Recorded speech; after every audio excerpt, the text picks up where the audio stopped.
Shea, first blood, Cinder, and we just caught it on camera. Beautifully done. We saw this kind of work in slow motion, but we caught it officially. First blood goes the way of PSG LGD. This is game 2 of a best-of-3 between these two in the upper bracket for TI10 main stage. Cinder, what are your thoughts on these particular lineups and your favorite hero right now, Dawnbreaker? I think LGD have a really high chance of winning this game because they got first blood. Yeah. Okay. All jokes aside, yeah, I love Dawnbreaker. I think the hero's super fun. I actually thought we were going to see it more at TI and given more priority than it has been, but hasn't exactly been shining, sitting on a measly 25% win rate in group stages, 2 and 6. So very sad to see. Only been banned 5 times. I think a lot of people even predicted it to be the most banned hero of the event and just wasn't. We're getting the replay here. Yeah, that was basically a ravage by Great Fissure Lion there, but yeah, Zephyr ends up being first blooded there. But yeah, I agree with Lakaz. I was thinking the same thing, that typically when you have a Dawnbreaker, I mean, again, it's just the support here, but when you have a Dawnbreaker, you want some sort of initiator that has a lower cooldown that you can just set up consistently with your ult. They have RP, a very long cooldown. That's basically it. So the reason I bring that up is because Solar Guardian is kind of the reason you pick this hero, I feel, other than the laning stage, which she's very strong at. Yeah, a simple breakdown of Dawnbreaker is you're really strong in the first 5 minutes, and then you have your ult, and that's pretty much it as a support. Like, your other spells are nice for a while, but later down the line you just do very little against BKBs, against heroes just getting enough stats and getting more mobility. They eventually start trumping a lot of what you do. Your stun is super situational because you need time to wind it up, unlike something like a Lion that just connects it, as Carl is almost dying in mid here. Yeah. Nothing to say. Well, let's talk about this lane then. Nothing to say, obviously playing the Death part versus Doom. We're not seeing as much Doom mid in this patch. I want to say about 6 months ago, this was basically the standard. How about this matchup overall? Really like DP in this matchup just because you're playing against a melee strength hero. Some of DP's best matchups are the ones where she can keep running down with Spirit Siphon in lane and just do a lot of damage, and should be very good against Carl, who still had a very good first couple of waves. He has 9 CS here, not too shabby at all. But yeah, I would imagine, especially, look at the lane positioning right now in mid. Like, this is what you want as DP. Don't sit here. Yep. All right, just keep denying. Every time the wave is here, Carl comes forward, you bet he's going to get siphoned, and you bet he's going to run him down a little bit here. Actually going for 2 points in Crypt Swarm, and Carl has to yield again, deny, and now nothing to say, we'll just, I think, try to keep the wave here again. So yeah, I want to say, back when Devour gave health regen, this would have been much more manageable for Doom. Yeah. But now it's, like, obviously burst damage is what you mostly fear, but this damage from DP is just constant. The Spirit Siphons are seemingly always up. A lot of rune control. You can push the waves. There's almost, like, what's the reasoning for Doom mid? Is this just a pick that, like, okay, didn't have to be originally the mid, but they just felt like it fit better this game for whatever reason? Above all else, I think it's comfort, right? It's T1. This is their best strategy, is playing Medusa, Doom, and Magnus, right? They're basically like, okay, we're down 0-1. Let's pick our best heroes that work together. And T1, I just think, when I think of this team, I think Doom and Medusa as their 2 best cores. They got both of them. It is pretty much on the greedy side, right? Like, playing Doom, Medusa, Magnus doesn't get much greedier than that. But at the same time, you look at LGD's lineup, which isn't necessarily the fastest either. Yeah, we got the Spirit Siphon into the Crypt Swarm. I mean, honestly, pretty easy kill and pretty expected as well. I feel like that's not the best voice line usage from Carl there. I don't feel like I don't feel like nothing to say lost there. But I do feel like Carl gambled, so he got 50% of his voice line right. So, all right, if you agree with Cinder, make sure to cheer. Yeah, we'll know if they agree in about 10 correct, seconds. Which we both know is the best kind of correct. Thank you, Shannon, for ruining it. I definitely remember that quote. Yep, we always finish each other's horses. Yes, thank you. Carl looking for a high five. Don't think it's going to be reciprocated. There's the cheers for Cinder, and they love you. Look at that. They're even putting the gold thingies in there, whatever those are called. I love you back. And bot lane. Hope some people are going to get seeing a repeat of Ame on that Terrorblade, and draft panel was kind of discussing this. What are your thoughts? Do you agree with them overall? You have to hold that, Carl. Don't hold that, Cinder, and let it go. Not holding it? Let it go. Do I agree with the draft panel on? The Terrorblade pick. Oh. like Zephyr is going to get to the high ground thanks to that Celestial Hammer. I think it's solid. Like, obviously, the last pick of the draft here was the Doom, which fares well against the Terrorblade, but they didn't have that information at the time, but Terrorblade does fare pretty well against Medusa, I would say, for the most part. GQ on Zephyr. Pops the Mango, but remember, Zephyr, Dawnbreaker, super tanky at this stage of the game. Neither will die, so it'll end up in a stalemate. In my experience playing Dawnbreaker as a support, Terrorblade is a rough matchup. He just overpowers you eventually. It's just too strong. You can't really go in without getting killed, especially when the Scotty comes out. As far as the Magnus and Lion matchups, I think it was maybe also just by scarcity of good carries that were left, right? I think they wanted the Morphling that T1 ended up last banning, so that was a good ban. And you just looked at, okay, we have a lineup with insane teamfight, we have good lanes, so we can afford to go for a greedy late game carry that needs a bit of time to build up, because we've got all the boxes checked, basically, and Terrorblade was the best strong late game carry left in the pool. And all nothing to say, already using Exorcism in the mid lane and already doing half damage to the tower. They won't be able to finish in all likelihood, but does require a few rotations. In fact, we're going to get a Doom TP as well, but you can see Y on the sideline with the Echo Stomp. It's going to connect successfully. Not sure if LGD can actually pursue any further, but still, damage done. Yeah, they got, what's that, 80% of that tower? Minute 5? Yeah, that's the level of first Exorcism of the game. We're going to see the cookie come into fruition as well. Carl getting chased a bit, but you can see the Starbreaker forcing nothing to say out. But again, this is 2v3 in the mid lane. This is going to create so much space for LGD's cores to farm. Yeah, we might end up in a situation again similar to the last one where Ahmed just gets completely free reign because nothing to say forces so much pressure onto mid. Seems to be an emerging pattern here. Both Dragon Knight and DP have a similar style of accomplishing this. And in last game they third picked Dragon Knight. This game they actually second picked DP very early in the draft. So seems to be a strategic approach for them to secure Ame a good game. Look at his denies, by the way. 21 denies on the Terrorblade, just really shutting down Magnus in lane. Not letting him get very much here for Cuckoo. Working on Helm of the Dominator. Not sure how much I like that this game I'm doing. We got the cookie initiation again. Faith Beyond and company. Fissure connects, but the counter Starbreaker with the rotation from Whitemon. Looks like, at the very least, T1 get the trade they're looking for. 23 Savage, in fact, getting the credit for that one. Yep, ended up getting blocked off a little bit there. And Zephyr will quickly go and die to the neutral so he can get back to base faster. And this is looking like close to a tower death. 7 minutes. Look how low it's team. Not a good sign. But, I mean, looking at T1 side, obviously Medusa, extremely good late game carry. And then we've talked about this so many times, but once Doom does get online, you can just delete a core, which Ame would obviously be their first choice for. This does feel like the kind of game where if it goes late and PSG LGD don't manage to truly execute the Death Prophet, I think T1 have a very good shot if they're, if not favored, very late into the game. And T1 likes playing long games, as we know. They have, especially in previous tournaments, had some marathon games over an hour. And if it gets to that stage, if they can weather the storm, I think they have a really good shot here with Doom Medusa. So hopefully for them they get to build up.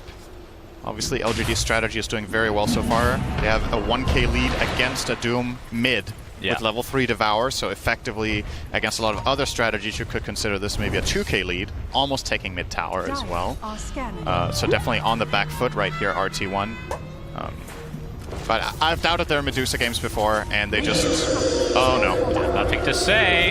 Exorcism rotation to the top lane. Fissure will connect, but nothing to say. They're not going to see him. 23 Savage gets out. Oh, Faith Beyond very close to actually getting that cancel. Fissure actually ended up... Yeah, that was unfortunate angle there. He didn't get the blocking angle he was hoping for. Ended up blocking himself more than the Medusa, actually. And now, defense is actually coming in. Carl, from the side. Gets the courier kill, so now they know he's there. Yeah. And here comes from the sideline, Zephyr. There's the Doom onto Faith Beyond, trying to run away here. Looks like, at the very least, he will drop. Whitemon might be the sacrifice. Nothing to say. Exorcism has already dissipated. Wise in the vicinity. They will take him out in the end, 1 for 1. Now Spirit Siphon onto Carl. Echo Stomp as well. But I would assume that T1 is able to just walk away very safely here. But so 1 for 1, defense. but they get the core. Yeah. They get that kill. Who got the bounty for it? It was Carl himself. killing the courier as well as the shaker. So approaching top net worth now on this mid Doom. Midas is arriving as well. So the ramp up is really going to start now. Gets a nice little bottle refill from Whitemon as well. There's a Midas for Carl. The swiftness aura here. I thought he was going to take the Centaur, but obviously the swiftness aura might help him a little bit with the farming speed in the jungle. He really likes tomatoes, I'm sure. Delicious ketchup. As does anyone sane, Sunspan TV. Well, if they're cooked, maybe. Carl, he's going to be spotted here, but should be fun. He's going to get... That's not the hoof stomp. No, that one was not worth, I don't think. The tower taking heavy damage, but here's the rotation from T1. Even 23 Savages come to play. Trying to take out Jin Q. Looks like he'll survive. Oh, meta. And on the other side, Ame with the meta. 23 Savage trying to TP out. Ain't gonna happen. And this tower will fall one way or the other, but Cuckoo looks like he wants to defend and try to get the deny with the Centaur, but he's gonna take heavy damage if he gets any further. It's just gonna be given up. And something we haven't talked about very much, if at all, I really like Elder Titan as a hero against Medusa. I think when you're playing against these static pushers, like let's say Medusa, Terrorblade, etc., like the siege tank type. Yeah, you don't have very much mobility going your way, so it's so easy for Elder Titan to land these stomps every single time Medusa shows. They have nothing to get the Medusa out of there yet. It's not like no swap, force staff, haste, anything. Oh. Not the best fissure, but it's going to result in a kill either way. And it's going to probably lead to a tower. Indeed. No, that's actually a really good point. But I mean, it's interesting that you've talked about this many times, how strong Elder Titan is right now. We've talked about the win rate, pick rate, and all that good stuff. And I think it's really cool that in past TIs, like the pick ban system was a lot different, right? You had more bans in the first phase, which means now, if there's a handful of heroes that teams are really prioritizing, some of them are going to get through, and it changes all the time. So the fact that we're actually seeing some of these heroes consistently get through is pretty cool, in my opinion. For sure. And you can't really fault either of the teams for the other bans they're doing, right? There's just a lot of heroes that are really good, and there's a lot of... You can't ban everything, but there's the Doom onto Ame, and the Finger of Death. Very nicely played from T1. Beautiful positioning. Oh, he died. Several times over. Yeah, I think they could have definitely killed him at least 2.5 times there. Hey, with what they did. Finger charge is worth it, Cinderin. Of course. Got to stack those things up. But maybe he didn't need to do them. Like, Terrorblade isn't exactly very tanky yet, but they get it done. They play it safe. They really want that big Ame kill. I think he didn't die last game, so probably feels really good to kill the Terrorblade at least once across 2 games. Yeah, I would imagine. Yeah, that's an understatement, no doubt about it. But you see, top net worth goes to Carl on the Doom. No big surprise, despite the little bit of a rough start. We figured that he would bring his way back just because he is playing the Doombringer after all. Yep, he's doing pretty well.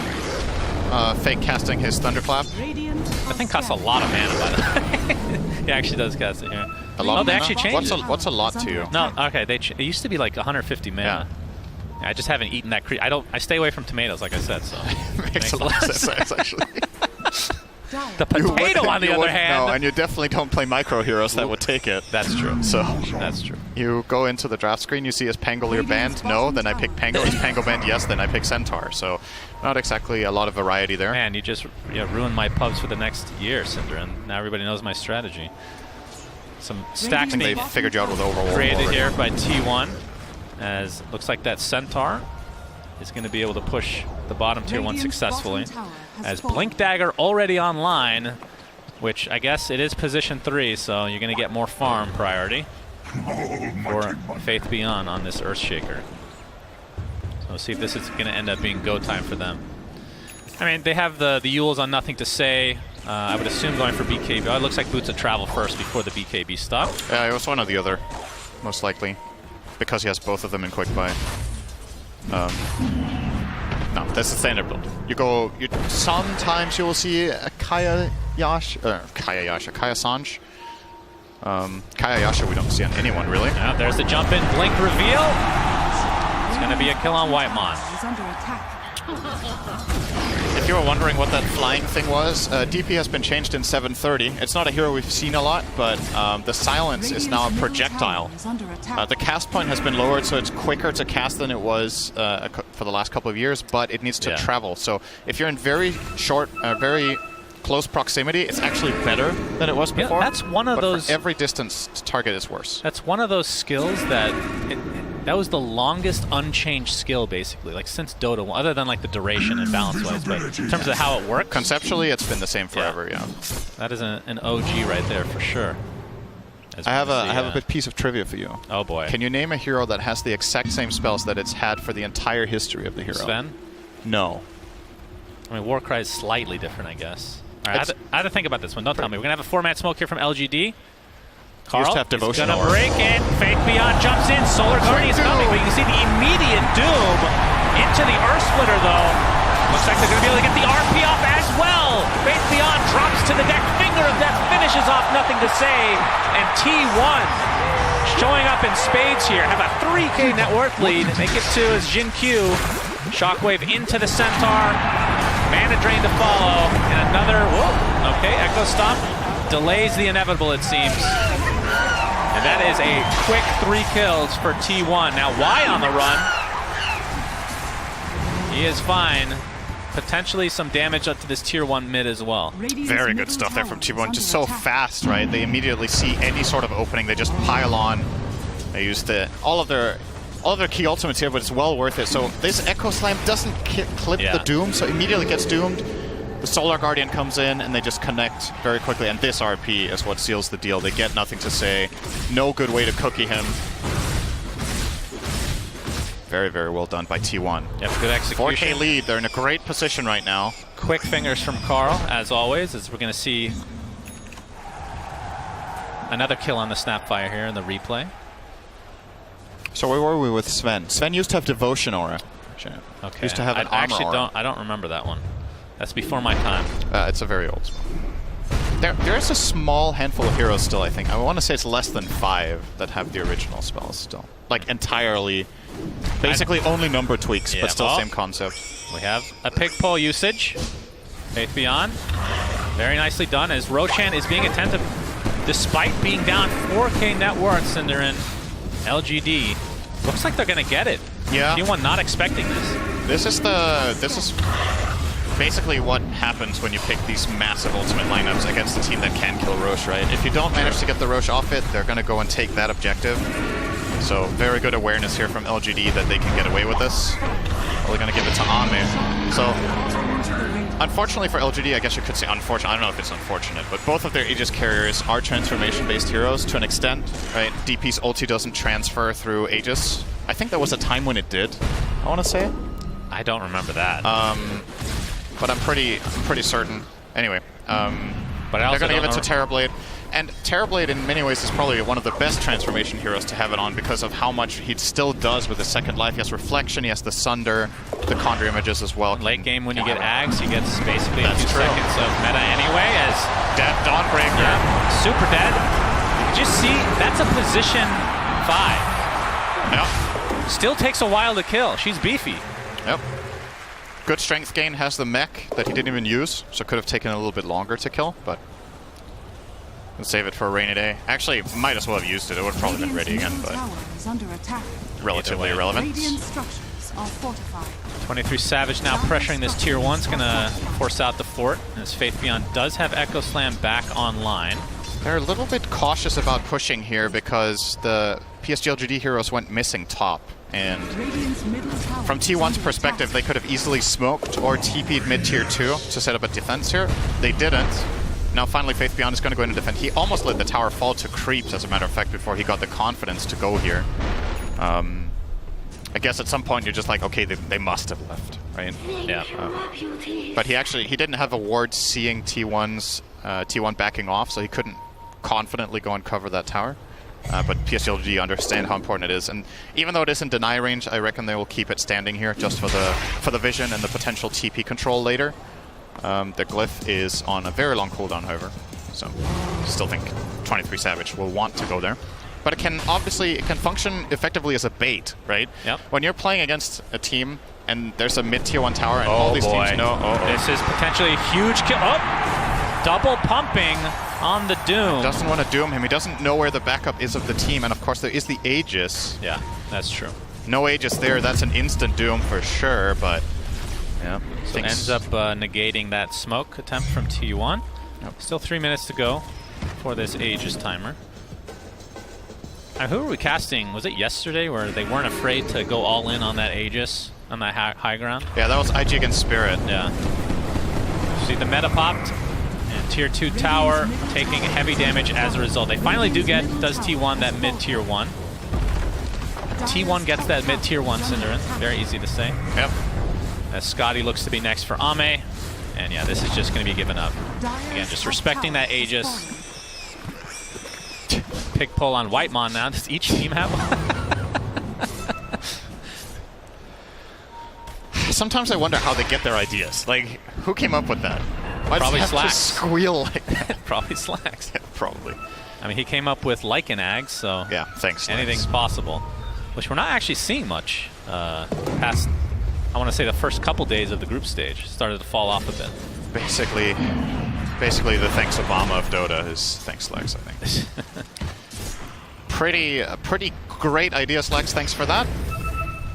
Many more to come, I'm I sure. feel like T1 might want to make a move again here. Like, they didn't use anything. They have their smoke ready. This is one of the biggest benefits to Dawnbreaker, what you're seeing in action right now, by the way. Similar to how Spectre will play as a carry, Dawnbreaker can just sit on the opposite side of the map and keep covering the dead lane, as I've heard it's called. And then whenever your team makes a move, you can always connect with Solar Guardian. And if you do get ganked comparatively to a Spectre, it's a relatively minor loss. So expect to see Zephyr sitting up here a lot of the time, just pushing out this lane. If he gets ganked by 3 heroes, it's okay, you know, whatever. But actually, do have the smoke coming in here. They want to try to see if they can get a jump on Faith Beyond, but he seems very aware. Oh, Carl whips himself, trying to find Faith Beyond in the trees. Enchant Totem. Blink Dagger's not up from their 6 seconds, but looks like he has used successfully. In the meantime, they will find a pickup onto Jin Q instead. Yeah, knows there's a ward there now, of course, being caught in the trees, but what a great play from Faith Beyond to stand there in that tree line and get out. The one escape he had, and he found it. 30 seconds on the Aegis, so we're going to see Solar Guardian with the whip. Doom. Cuckoo in the vicinity gets the shockwave, and this is going to be an easy kill for T1 again. Nothing to say, just ticks away there. So T1 starting to mount a very, very big lead. Of course, it is a Doom game, so have to keep that slightly in mind here. Oh, Gabe likes them. Yeah, what's Gabe the percentage? 71%. That's quite a bit. Faith Beyond, Fissure. Not going to follow it up with anything here. Faith Beyond is working on the Aghanim Scepter for himself. What do you think about the Sheesh voice line? Do you like it? Who does that? Whitemon, whenever T1 do literally anything. I'll have to hear it. That's from Undying. How have you not heard it? I'm not going to lie, I blocked him. You've like 20 times this game. Cinder, I don't even listen to you. You think I listen to the voice line? The fact that you find that so funny is funny in and of itself, I think. Whitemon now. Ooh, he's actually working on Ags. Very cool. So Dawnbreaker Aghanim Scepter awesome gives you basically more control with your ult. You can pop it immediately, so it's only a 1 second lag time, or you can wait longer. It heals more, and it provides 60% evasion for any allies in the area. Which is godly against Terrorblade, who generally doesn't buy MKB or doesn't want to. But then again, doesn't do much against DP. The Ghosts have True Strike, but against Terrorblade it is very, very good. This is going to be the first time I've seen the Dawnbreaker Ags in a pro game, actually. Yeah, you're right. Some of the games we saw in the group stages were... Oh my god, they actually found him. Okay. All right. That is going to be a kill. So PSG LGD successfully take out Carl, who again is the top net worth right now. Maybe a little bit of a false feeling of safety because of the ward that he did have. Up there, but they knew it was there, and they took a different angle than standing there in the tree line. Went a little bit too far, and it's a big pick for LGD. Unfortunately for them, Roshan can't respawn yet, so they won't be able to get that with that Doom kill, but it's still a very, very major gold swing when you kill such a rich hero. The kill itself is worth 1,200 gold, and just relative difference. And then a minute without him farming. And and then it quickly adds using up. His Midas, his Devour, all that good stuff. I mean, it does feel like a mini Alchemist, but at the same time, you feel the power of him. Alchemist like ramps up to a point where like, okay, now I understand once he's 6-slotted. But for Doom, I mean, just his ult in and of itself, just being able to put yourself in position to get his ult off has huge impact on the game. As we see a smoke now from T1, Ags is completing on Faith Beyond, so he's going to be jumping around on that Earthshaker. Doesn't really have much mana to speak of right now, though. I'm actually surprised we do end up getting a draft with T1 in it that gets a last pick Doom. Like, this seems like such a good ban against this team in general in the second phase, but even in the third phase, LGD did not want to cover their bases against that one, and T1 say thank you very much, even willingly picking it into a hard lane matchup, and they're still making it work. GQ. He's out. Looks like he's fine. Oh! Right at the last second, Whitemon. Yeah, they know the ward is there. Very early finger of death. I'm actually not sure he got the stack there, but... Well, he has 4. I believe he had 3, so... Just to clarify, when I said he's out, I meant of the game. Yeah, that's the old cast. In case there was any sort of confusion there. Yep. Obviously very clearly going to die there. And so many of those Tinker wards have been placed and dewarded in a game with no Tinker. Yeah. I'm just seeing like how much split pushing is occurring in this meta right now, regardless of what heroes are in the game.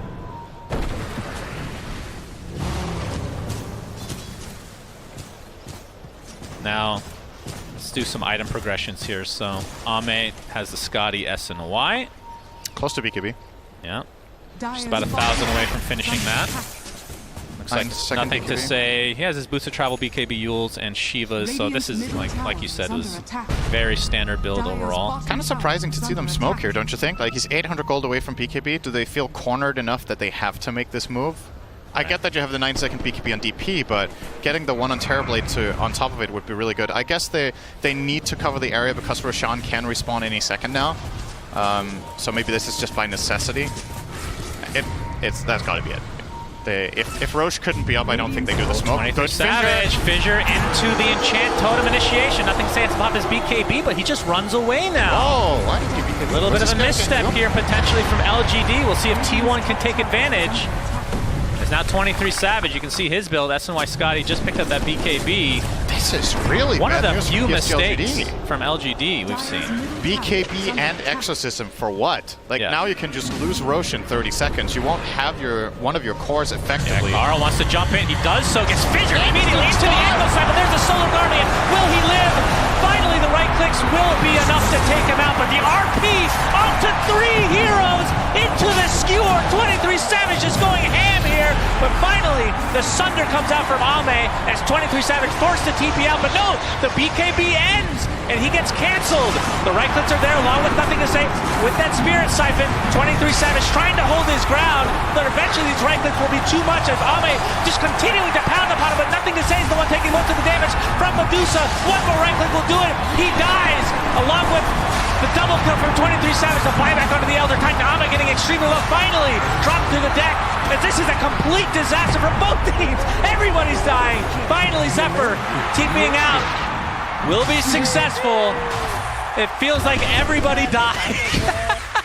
7 deaths for My PSG favorite LGD. kind of fight. Nobody won. Goodness.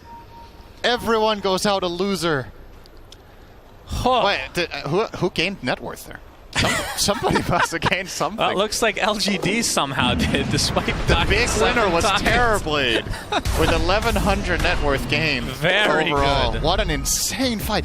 After that 3-man RP, 3-man horn toss, there's no way LGD get that outcome. How in the world did they end up? It's obviously because Doom is dead. Like the instant stun from Shaker. Faith Beyond with the super clutch. If he doesn't stun Doom there, they're screwed, man. But they end up kind of salvaging it. This cancel TP. Yeah. Oh, man. Look at the net worth right now. 7K lead for T1. Yeah. When the fight ends, it's the same. Yeah, we'll just call that a wash. I think, okay, pay attention to what happens now. So Y is going to walk in on his Elder Titan and start hitting the line. I think if he walks next to Medusa earlier than this, does that straight away so they get the natural order, I think Ame might have actually survived this fight. So could have been optimized a little bit here where we're kind of, picking apart the minor details when it comes to this level of play. But wow, that was actually a crazy fight. Hey. Oh, but we got the Titan Sliver now, Cinder for Ame. The Dream neutral drop. Yep.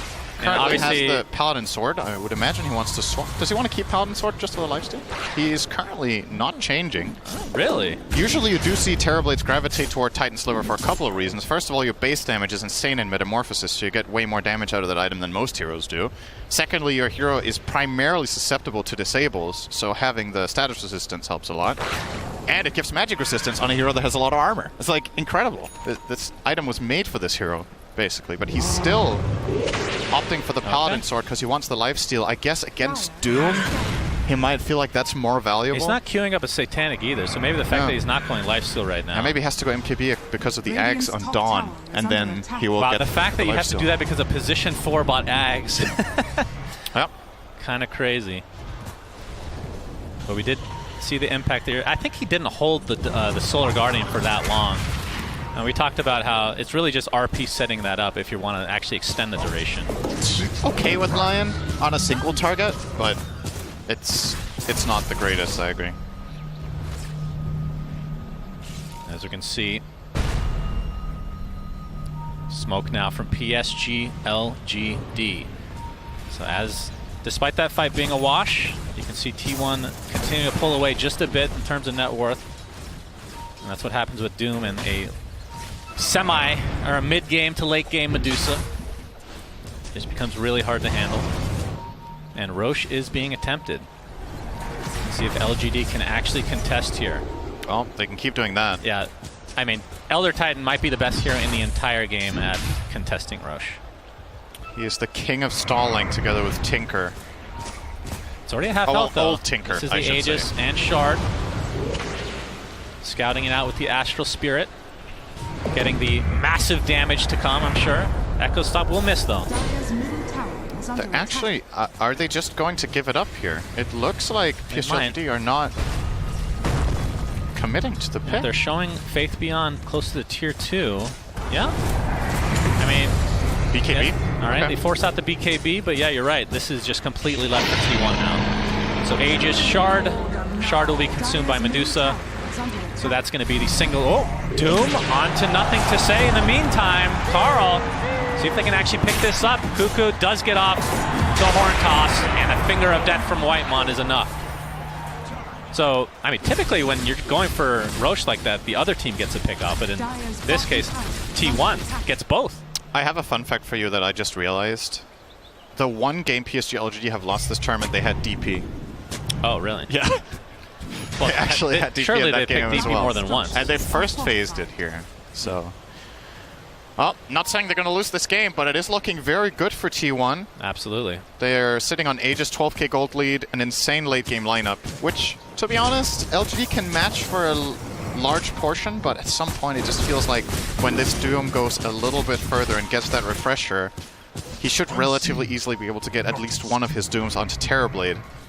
And then it's just a matter of protecting Medusa as she clicks people down one at a time. Level 25s are also somewhat on the horizon here. Medusa level 23.5. For comparison, Ame is level 20 on the Terrorblade, and that's usually just how it goes. A lot of the gold that Terrorblade gets has zero experience with it because of the nature of how he farms. Solar Guardian. Earth Splitter was used. Solar Guardian actually canceled. No, sorry, that's the Aghanim Scepter. He actually kept it the entire time. Now Faith Beyond taking the brunt of the damage here as Cuckoo gets to skewer off. Why? With the Force Staff, here the Exorcism go off as well. Faith Beyond with a nice, beautiful finisher into the Echo Slam. They're going to blow up the Doom. Nothing to say, trying to maneuver himself around that fissure as Cuckoo pops a BKB into the skewer. TP attempt will be successful at getting out. Zephyr's in trouble. He is completely surrounded, gets off the Starbreaker, but dies shortly after. So LGD with a nice exchange here. They lose Faith Beyond. What a godly cookie that was. They get Doom. Very, very nicely done, yeah. At the very least for T1, they do kill Shaker and they don't lose their Aegis. And, you know, a lot of spells are committed that time around for LGD to find these two kills. They use Echo Slam, they use Exorcism. Even the Snapfire ult was used there. Not the biggest deal in this game comparatively, but...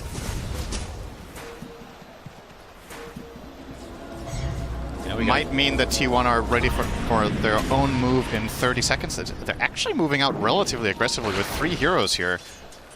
with those spells on cooldown and an Aegis on Medusa, they feel confident. Like you said, he got the shard, so which single target spells does he even... Sunder! Is that the only one? Spirit Siphon, Sunder. Spirit Siphon is very, very good. That's true. That is amazing against that. Any... does it work on items? I guess not. Like a Yule's or something like that? I don't think so. The wording says spell. Yeah. I have to admit, I don't know that. Very disappointing, I know. It's okay. I'll be better. He actually has Ags queued up after the Silver Edge for 23 Savage, so that'll end up synergizing with the Shard eventually, turn people to stone.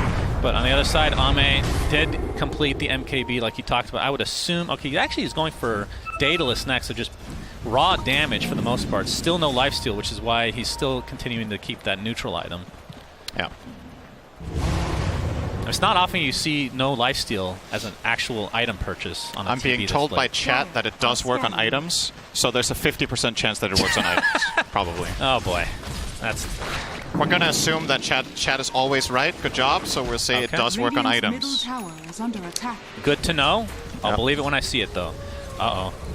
23 Savage and company looking to just take some towers here. They'll get the tier 2, it looks like. Well, at the very least, they're poking. I mean, at this stage of the game, this is kind of a high ground defense game for PSG LGD, especially against an Aegis. And you can't ask for a much better team to defend high ground with literally Elder Titan +4 is all you really need. Yeah. It feels like. How many Force Staffs do they have? They have 0 Force Staffs on T1. That means effectively Fissure will be a complete block off that they can't really counter. The only hero that really gets out of it is Magnus with the Skewer and the Dawnbreaker with Celestial Hammer. The other heroes will be stuck in a really awkward position. By the way, unfortunately, their siege hero is ranged, so it's hard to Fissure block Medusa if she's hitting from the low ground. It's really hard to kill her, but 23 Savage did actually complete the Ags and does not have buyback now. So killing her once this Aegis is taken out of the picture. Very true. It's expiring in 5 seconds. A bit risky, but T1 definitely with the advantage now. Radiant structures are fortified. Radiant's top tower is under attack. And early Roche is obviously now in 3 minutes with the Aegis just expiring. So plenty of time for both teams to build up further. I think LGD would like to wait with fighting until they have the Terrorblade Daedalus as well, even though he has MKB Chrysalis, which is powerful. He has, based on 23 Savage's item build, I actually think he will overpower the Medusa clearly when he gets the Daedalus, just because the raw damage and tankiness that 23 Savage has with this build doesn't really match up. If this Aghanims was, say... Well, what could have been? He could have had a Daedalus himself at least, which he isn't opting for. He's going for the silver, like we talked about. Obviously doesn't want to go Butterfly because MKB exists already. So what would he get? I mean, Rapier would be the obvious choice, right? Since it's a Medusa, at that point you're probably stronger than the Terrorblade with the Rapier plus Daedalus. But for now, a fully decked out Ame will be terrifying. And also, we're talking a lot about the carry versus carry matchup, but we should be focusing quite a lot on the Magnus and Doom as well for T1. They're really setting up the fights for them, and if any of these get caught by a Fissure, Terrorblade is going to kill them in like 4 hits once these items are done. So, okay, maybe not the Doom. That's a bit of a stretch. But Magnus is not particularly tanky with this build. He's sitting on 19 armor, and that's basically it. None of his items really make him tanky at all. Still a 77% win probability for T1. Yeah, still looking great. It's been flatlining, though. It has. For a while. Y is working on Aghanim Scepter for himself, so that's going to give him basically the BKB once the Astral Spirit returns. What do you think of the Shard for that hero, where you take places with your Spirit? Oh, Faith Beyond. Zephyr. Oh, they force out the BKB. Faith Beyond looks like he's going to get Doom mid-jump, though. Canceled his own TP, attempting to get out. The nice slow coming out as well. And he might actually be fine, but he doesn't have... I guess he does have a TP. A little bit of indecisiveness there from Carl. I think he wasn't sure whether he really wanted to use this Doom, so then he doesn't have it on anyone else, but he ends up throwing it, and then refreshes for the Shiva's vision, but doesn't find Shaker. we'll still have another Doom if the fight is to break out, but this is probably going to slow down T1 a little bit. Ideally, they want to wait for Carl to have at least BKB ready, maybe BKB and Refresher, and in that case, well, then you're fighting into a maxed out Terrorblade here, pretty much. Can still swap out Sanj and Yasha theoretically, as well as the Power Treads, but I think he wants to keep the SNY for as long as possible. We'll probably see him get like Moon Shard before he replaces that for another item. Yeah. So not very much growth left here for Amit for a bit. Main things he wants actually are from Roshan at this point, and maybe a better neutral item. Skewer. Cuckoo. Oh, that's a really long skewer. That talent is insane. Finger of Death. And nothing to say. Kill. Another death to his name. So despite getting off to, I want to say, a really good start, kind of tapered off a bit on this DP. Looks like he's going for Lincoln's next, so the anti-Doom builds are coming. But still needs to worry about some other cancels, though. Obviously, Mana Drain, Blink Hex. Yep. Cuckoo trying his luck.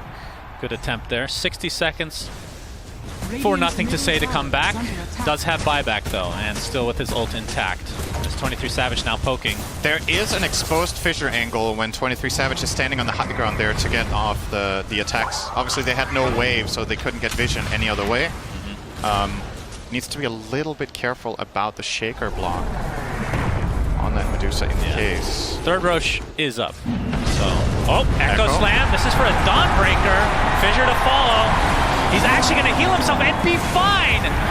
Carl has come in with that Doom as well. This time they will find the kill. The pump fakes galore. As Faith Beyond drops 65 seconds, no Earthshaker, no buyback. And more importantly, because T1 probably doesn't know he doesn't have buyback, no Echo Slam anyway. Yep. Into the Roche pit they go. Going to be very confident with this. They will have their second Doom as well in just 15 seconds, so Carl could connect over there, but I don't even think he's going to need to. I think PSG LGD are very careful with even approaching Roshan without their Shaker. Yeah. They're going to scout it out with the Spirit. It's going to stomp here. This is the Aghanim nice Scepter, from Roche is going to set that up nicely. Yeah. But looks like they'll get it for free. They will. Cinderin, you know what we're going to talk about here. There's an Ags on the floor. Oh, I thought you were going to say tier 5 items. Doom picks it up, so longer Doom duration, and it breaks. Yep. Which the break, I mean, against Elder, I mean, not going to want to Doom Elder Titan, I guess, but Natural Order just doesn't work anymore. That's kind of a big deal, I think.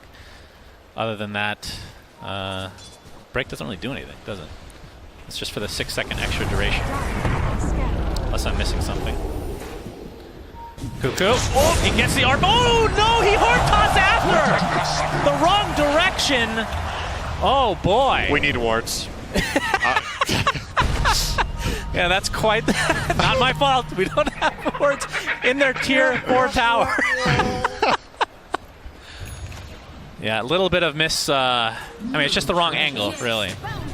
But now RP's down. Can PSG LGD do anything about this? Or will this just be like X amount of seconds off of the Aegis? I think they want to go. This is big. It's the biggest, one of the biggest spells that has been problematic for them has been this RP. If they get the jump and they pop their BKBs, this could be the makings of a big comeback for them. They are still fighting at a massive disadvantage here into Aegis, into 2 Dooms. Actually, only 1 Doom. Oh, but the Refresher just picked up by Cuckoo. They don't know this. They don't know. So he has another RP to work with. Very sneaky indeed. This is very spicy, Carl. 4 smoke now for LGD. Fissure into the initiation, but there's a Solar Guardian from afar. Can he get off the BKB in time? He does. He will live as a result. Meanwhile, we see a big impale on the backside. Nothing to say. Pops his BKB and runs, or Exorcism's already used, which means T1 just have to wait this out. T1 are looking very good this game. Primed and ready to potentially force this to a game 3. But can LGD come back? I mean, normally I'd be like, it's going to be a tough road for X team to come back from this, but it's LGD, and they've looked virtually unstoppable this entire tournament. They've had games with a similar look to this that they still managed to clutch out in the end on high ground. And I'm still going to keep focusing on the fact that T1 have very limited ways of repositioning a couple of their heroes, so once Fissures come in, and the Elder Titan Stomp as well, they don't really have a good way of handling that. Keep in mind, Y as well has the Force Staff. We usually see the defensive use, but the offensive use in a game like this is really powerful. If you get the Echo Stomp or a Fissure, you can push people into a very bad position inside the Radiant base here, but for now, obviously 23 Savage very safe with the Aegis. Dire's top tower. Indeed, has the cheese in his back pocket They're as looking well. to trade top. Radiant's middle tower has That's fallen. true. Damage is definitely being done right now, but the tier 3 is still relatively healthy. And you can just Dawnbreaker? put Dawnbreaker there with the Solar Guardian if he wants to come in. He's going to take some damage, but will walk away safely. Was Echo Slam just used? Radiant's middle barracks has fallen. He used it in the last fight when they Still on jumped cooldown the- for 20 seconds. Yeah. Okay. But that's the beauty. You talked about this earlier. That's the beauty of having somebody like Dawnbreaker. You can TP up there, no problem, and just use your ult to get back in the fight if you need to. Yeah, it's doing T1 a lot of good right now, having a global hero. That's for sure. Oh, the jump in again. Nothing to say against Doom, but the Fissure blocks them off a bit. Cuckoo expends an RP. And nothing to say, just completely surrounded and will be brought down here. They do lose Lion, though, so 1 for 1. Yo, Savage is in the middle of nowhere here. Could be good, could be bad. And right clicks from 23 Savage coming. He's doing a lot of damage, but the Fissure continues to block him off. Could be nothing. Great tool against the siege tank. That is Medusa. We'll see if they can try to take advantage of this Aegis. It doesn't look like another minute to go. They did get the mid racks though, and I think if you're T1, you'll be happy with at the very least that. Maybe they try to poke here, but again, time's running out. Yeah, the LGD have effectively delayed the second lane of racks by a decent amount of time. Horn toss. Yeah, Horn toss, but the BKB forced. Radiant's courier. Courier taken out as well. That was most of a refresher, by the way, for Jin Q. Not sure if he has the recipe in his backpack. As we can see the jump in now. You see the Aghanim Scepter go to work. That spell Radiant immunity, structures are fortified. and away he goes. Aegis 30 seconds. Satanic now online for Ame. Yeah, 23 Savage needs to be careful not to lose this Aegis when he has low mana. He needs to reset position, make sure he gets all his mana back, or this is over. I mean, they might not want to push anyway, regardless, Yeah. now that it's gone. So LGD effectively lose mid-melee barracks, which happened about a minute and a half ago, and that's it for this Aegis. So still T1 are building more and more and more of an advantage. Of course, Doom, I don't even know what he goes now. He's queued up a heart. I guess he'll replace Midas for heart now. How greedy are you going to be? How long do you want to keep Replace the Midas Boots. for? Keep the Midas. Please. Please. Can tell you're a Pango player. Yeah, I definitely buy Midas on Pango. Don't need boots that much. Oh, that's true. That's more accurate for him, at least. But yeah, I mean, is there any consideration to the fact that T1 are running out of slots to upgrade? Is that a silver lining for LGD?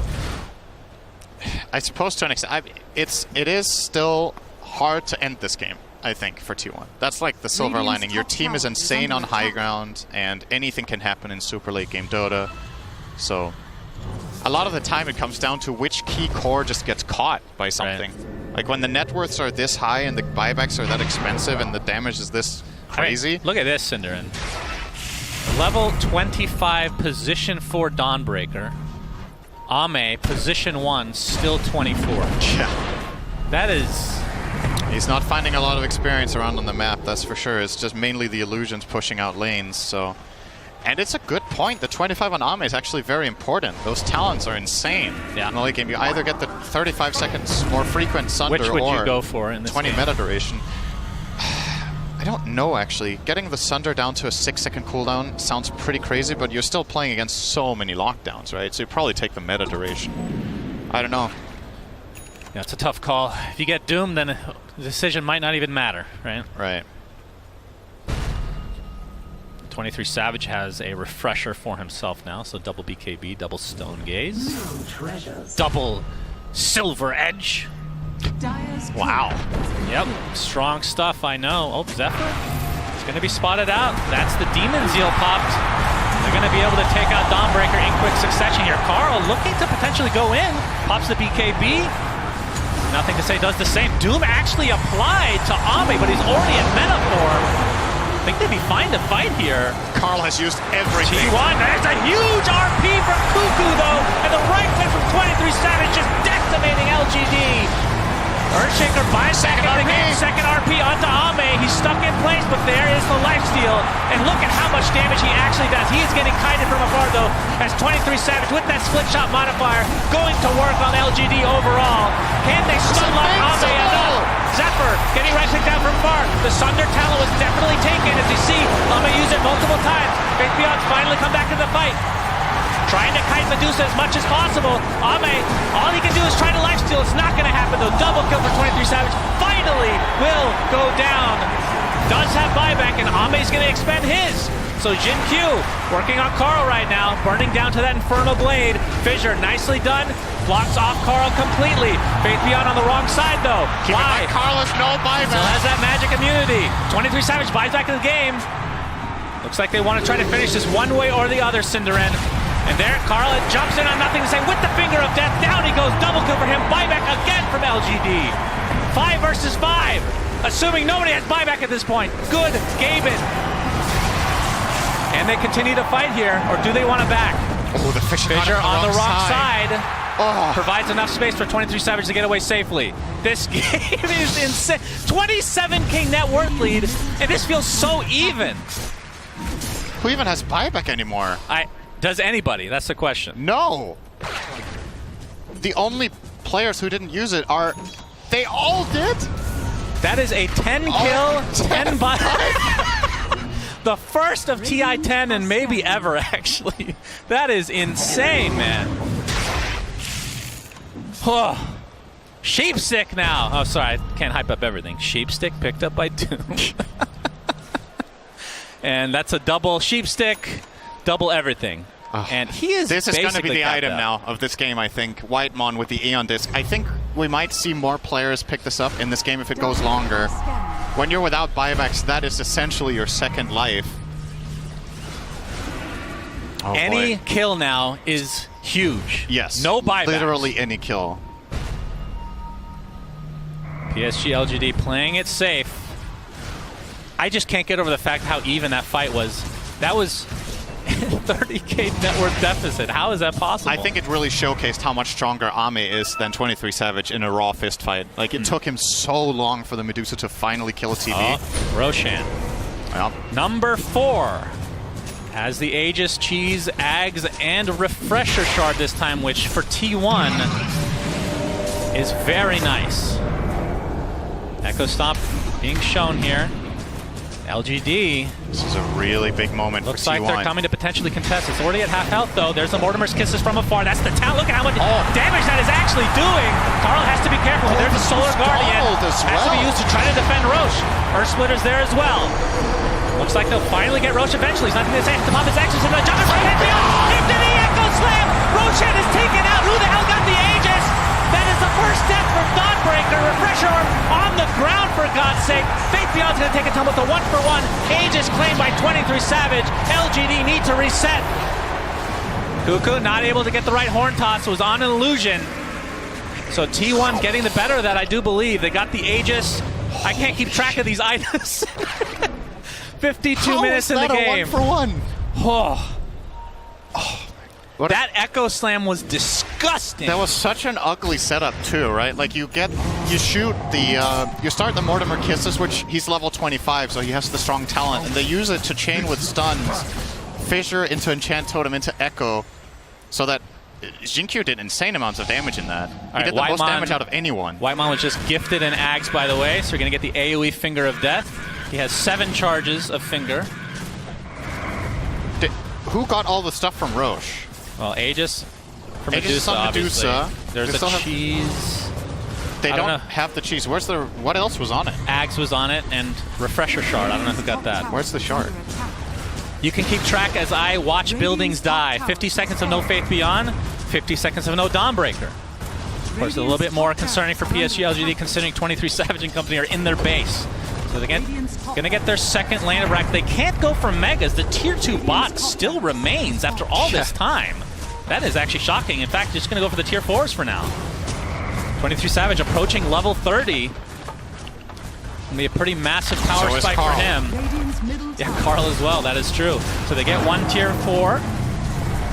Trying to take out these illusions. The Echo Stomp, again, just the delays constantly. We barely talked about it, but the fact that Lion can just destroy these illusions obviously hinders Ame's ability to push out these lanes. And the fact that he has Shard, actually. It's the triple mana drain. Tier 4, all right. Faith Beyond is back, and remember, Dawnbreaker can just come in. There's Cuckoo. Oh, he kind of stutter steps there. Finally gets off the skewer, back into the fray. You can see the Earth Splitter from afar. Solar Guardian coming in as well. Can they kill Ame? Yes, they can. 120 seconds of no Terrorblade. PSG LGD might be putting on the brink here of Game 3 if they're able to not hold this off. The Ancient is exposed as 23 Savage continuing to just pound upon it, forcing them back into their fountain, and this looks like T1 will be forcing the Game 3. Cinder and Faith Beyond gets off the Echo Slam though, wide, jumps in, has a lot of damage to work with, but nothing to say. He doesn't have enough damage to kill off 23 Savage, but okay. Satanic keeping him alive. Carl jumps in with the hoof stomp. He's continuing to try to hit this Ancient. 23 Savage. Echo Stomp again, just keeping him at bay. Yule Scepter now. Can they kite him enough? Refresher Shard used by Cuckoo. Into the RP. Into the Ancient.